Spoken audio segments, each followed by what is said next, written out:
Pernahkah kamu merasa seperti sedang baik-baik saja dari luar, tapi ada sesuatu di dalam yang perlahan menarikmu ke dalam ruang kosong yang tak bernama?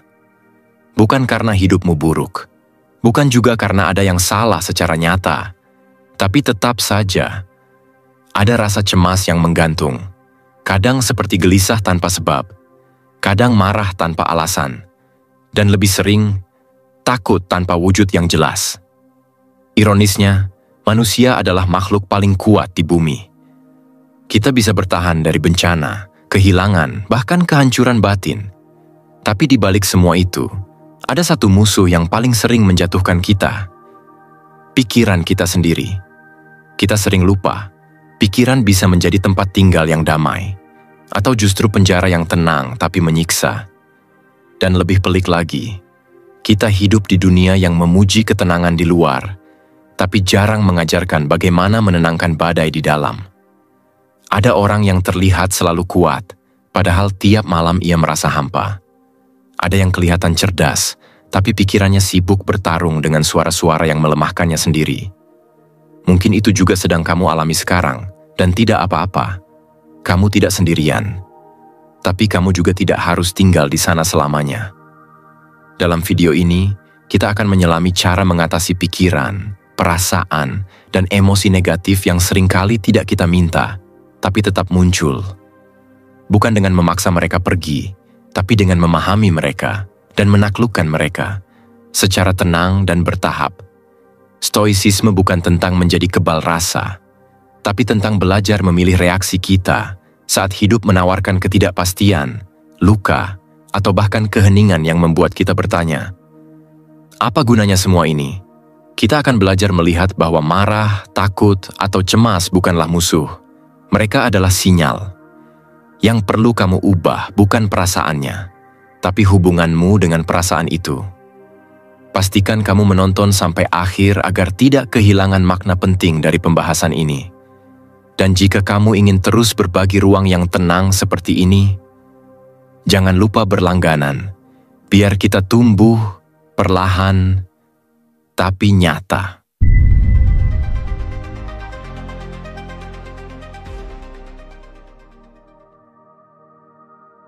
Poin 1. Sadarilah bahwa pikiranmu bisa menciptakan kebahagiaan. Bayangkan kamu duduk sendiri di sebuah ruangan yang senyap. Tak ada suara, tak ada gangguan, tapi di dalam kepalamu ada ribuan suara kecil berseliweran. Beberapa mengingatkanmu akan kesalahan masa lalu, yang lain bertanya-tanya apa yang akan terjadi besok. Kadang, satu suara berkata, "Pelan, harusnya aku bisa lebih tenang." Tapi yang lain langsung menyela, "Tenang itu untuk orang yang sudah berhasil." Pikiran kadang lebih berisik dari dunia luar. Tapi di balik semua itu, ada satu hal yang jarang kita sadari. Pikiran yang sama, yang hari ini membuatmu gelisah, juga bisa menjadi sumber kebahagiaan paling murni, jika kamu tahu cara menggunakannya. Kedengarannya sederhana, tapi banyak orang menghabiskan hidup dengan membiarkan pikirannya jadi pusat penderitaan, bukan pusat kekuatan. Mereka percaya bahwa realita adalah apa yang terjadi. Padahal, kenyataannya adalah bagaimana mereka menafsirkan yang terjadi. Dalam salah satu pendekatan psikologi positif, ada yang disebut eudaimonic well-being.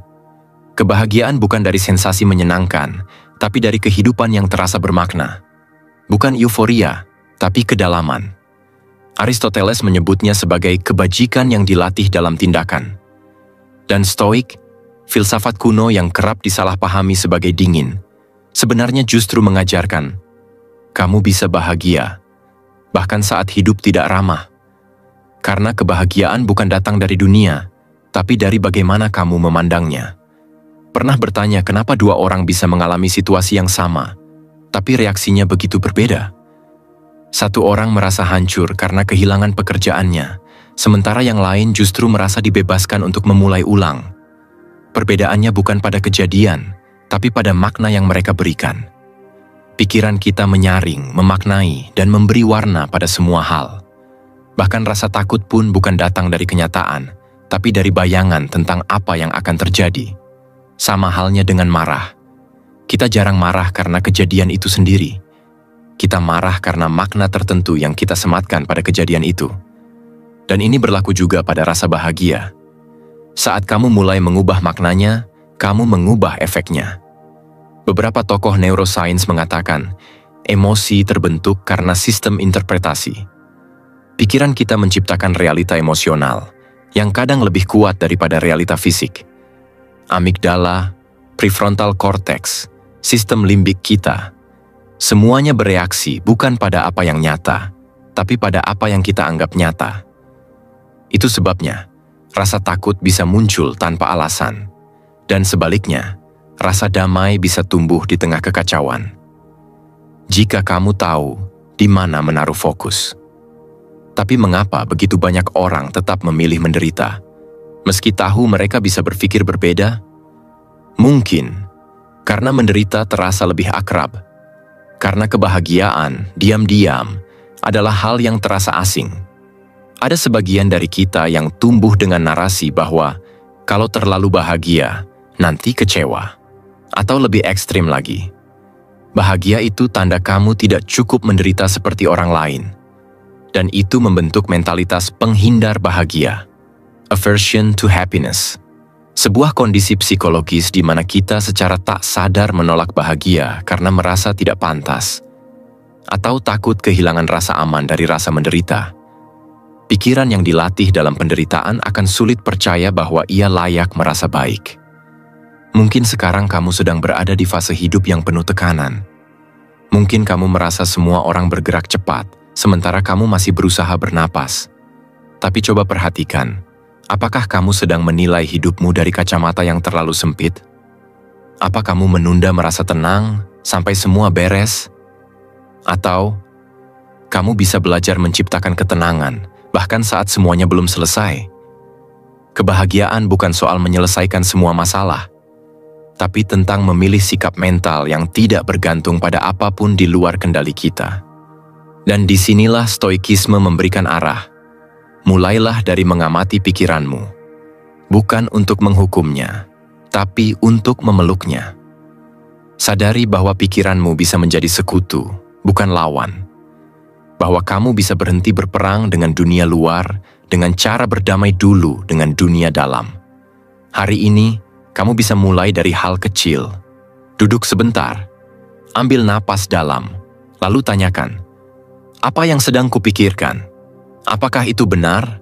Apakah itu membantuku hidup lebih baik? Kebahagiaan bukan mitos. Ia bukan milik orang beruntung. Ia adalah pilihan yang muncul setiap kali kamu sadar bahwa pikiranmu punya kuasa untuk menciptakannya. Kalau kamu belum terbiasa, itu bukan kegagalan. Itu artinya kamu sedang belajar. Dan belajar adalah tanda bahwa kamu masih membuka ruang untuk berubah.